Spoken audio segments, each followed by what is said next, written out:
Star versus the Forces of Evil belongs to Daron, Nefcy, Disney Channel, and all other people associated with its creation.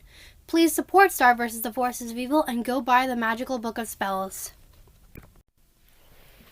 Okay, everybody, Raspberry Barrel here, and I can't believe it. We've made it to Star the Underestimated. We're almost done with the Magical Book of Spells. After we finish Star's chapter, there's just like what I had mentioned before, the Glossric chapter, like part 3 with some other stuff. So, sort of, this is the last chapter. So, let's learn all about Star. When the Star vs. series started, the first thing we saw was Star receive her magical wand, which was sometime after her 14th birthday. She would have received the wand on her 14th birthday, but that was Stump Day, and so, all praise the Stump. She couldn't. And then after she got her wand, sometime later, she's sent to Earth. And in this chapter, we are going to get explained really what happened. That part of the chapter is probably going to be in the next video, part 2 of Star's chapter. But let's just go ahead and start reading. Star the Underestimated.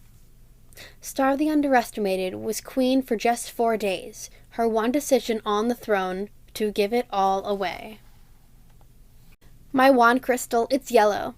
It's actually ambrized star glass, very rare. Note from Glossric. The handle, it's a lavender. Star the Underestimated, 3 butterfly power, a rolly sign, pig goat, height 5'2", cheek emblem, heart.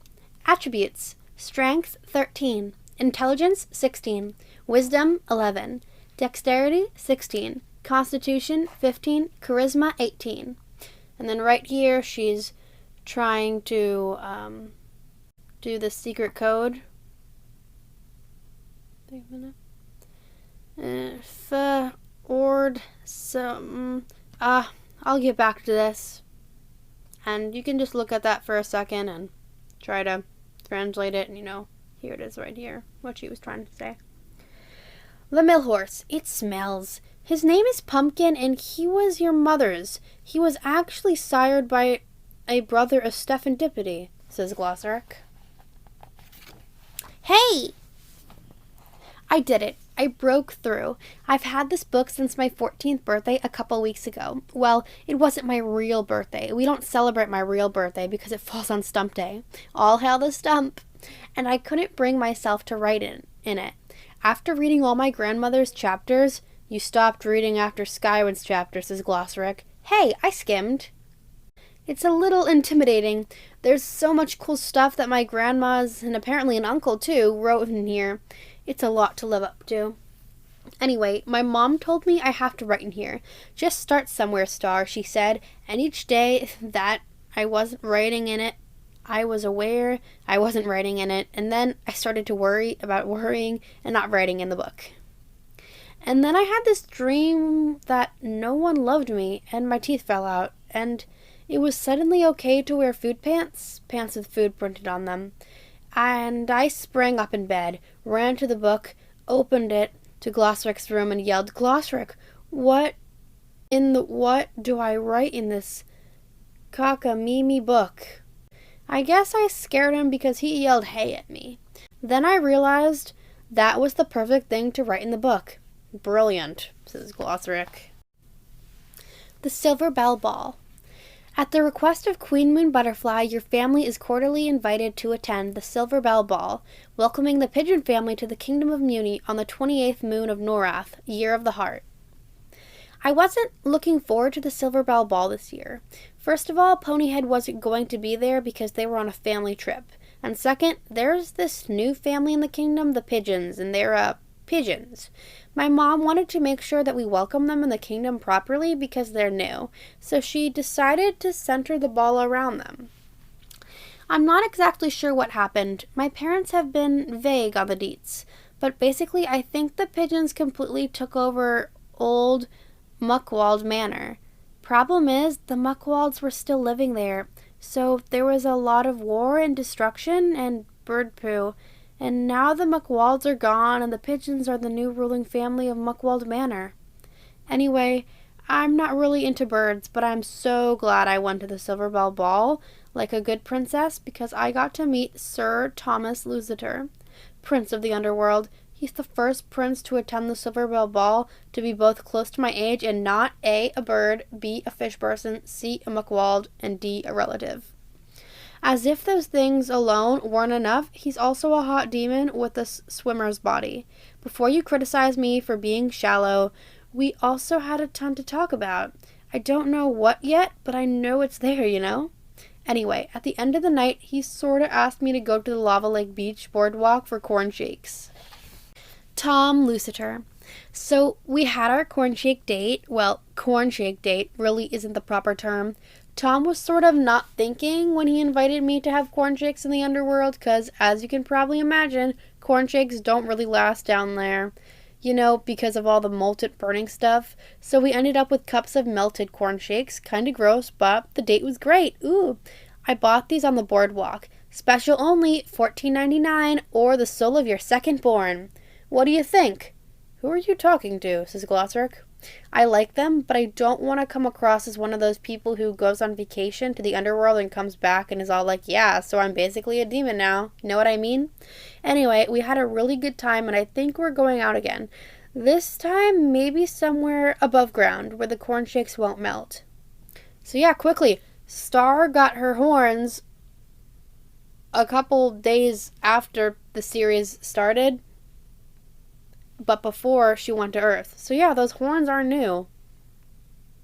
And the Tom thing, she met Tom after she got her wand. So she hadn't actually known Tom all that long, and they only recently broke up when Tom came to Earth. Tobit and me. As long as I can remember, my dad has always hated Tobit. No matter what defenses we put up in the kingdom, the dirty Cyclops always seems to get through them and into our corn bins. I'm talking force fields, magic traffic cones, enchanted moats, etc. Tobit always gets through. No other monster can penetrate our defenses, but for whatever reason, dirty old Tobit can. His name has even become somewhat of an insult within the kingdom. The meanest thing you can call someone is son of a Tobit. My dad wakes up screaming his name sometimes. And yes, this is Tobit. In the first theme song for the series, you see Star blasting Tobit, and then Moon and River are pushing her away to Earth, to Marco. So that's who that weird monster was from the intro, Tobit. My dad has sort of made a sport out of going into the kingdom and battling Tobit, sending him scurrying back into the forest of certain death. My mom decided that this vendetta my dad has against Tobit is unbecoming of a king, so it's been up to the knights to chase him off. Until I got the royal magical wand. My mom doesn't know, but I've made it my personal mission to carry out the tradition of the butterflies, being Tobit butt kickers. After all, it's only natural to inherit your parents' hatred. I don't really know of any spells in this book yet, but I've made a few of my own. Nothing fancy, but some good strong blasts that really give Tobit a run for his corn. Me, Tom, and my new headgear. Me and Tom right after the Silverbell Ball. Do you think this is some kind of diary? You should be putting some spells in here, says Glossric. Tom Lusiter 2.0. Been hanging out with Tom regularly for the last few weeks, and tonight we made it official that we were a thing. He surprised me and picked me up in this wicked carriage and took me to the field to climb trees. We spent the day looking in birds' nests and picking tree slime out of our hair. It was so romantic. We can have fun, kinda doing whatever. Ponyhead thinks I should be careful because he said he dated a demon once, and they have issues. She gave me this old demon dating guide that she got from the school counselor. I showed it to Tom, and he thought it was hilarious. And here's a picture of them in the photo booth. Okay. So he's a demon. A dating guide.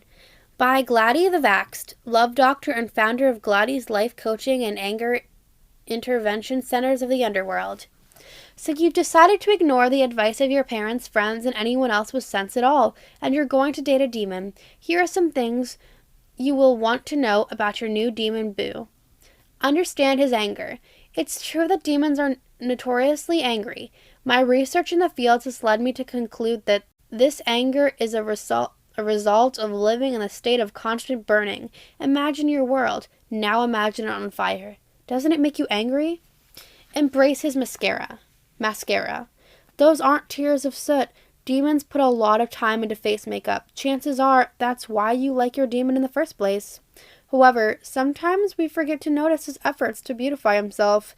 So remember, it does his ego good and softens his anger if you remind him how nice his eyes look. Respect his mama. Demon boys tell their moms everything, so make sure that you respect that relationship. Demon moms are known to be protective, and they have a lot of sway over their demon son's decisions. Remember that his anger is his problem, not yours. Remind him when he's raging out that he's being a jerk, but do it in a supportive way. Ask questions instead of more accusatory statements like, "You're being a raging bad guy." Ask about his needs. Consider this adjustment. Is there anything I can do to help you, you raging jerk? And that's where we're going to stop the first part of Star's chapter. So yeah, that might have seemed short, but I just want to split the chapter into like a good half. So, yeah, that's sort of supposed to be like the before Star went to Earth. So just the next page, we're going to learn why she went to Earth and stuff, but I wanted to save that for the next vid. So far, Star is Star. It's interesting to see how she and Tom got together and, her horns, which we saw in Lava Lake Beach episode when Star and Tom were going through all those photos in the family book. Star was like, "Oh, look, the time I got my horns and this and this." And Tom was like, "Those were like big events in our relationship. Why aren't you remembering that I was there?" So, yeah. Star got her wand. She wants to battle Tobit, the Silverbell Ball.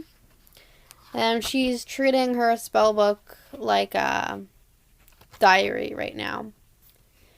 And there's the little dating demon thing, really funny. And it's just a good chapter. So, thanks for listening. See you in the next video. Almost done with the book. Star vs. the Forces of Evil belongs to daron, nefcy, Disney Channel, and all other people associated with its creation. Please go support Star vs. the Forces of Evil and go buy the Magical Book of Spells. Thanks and bye!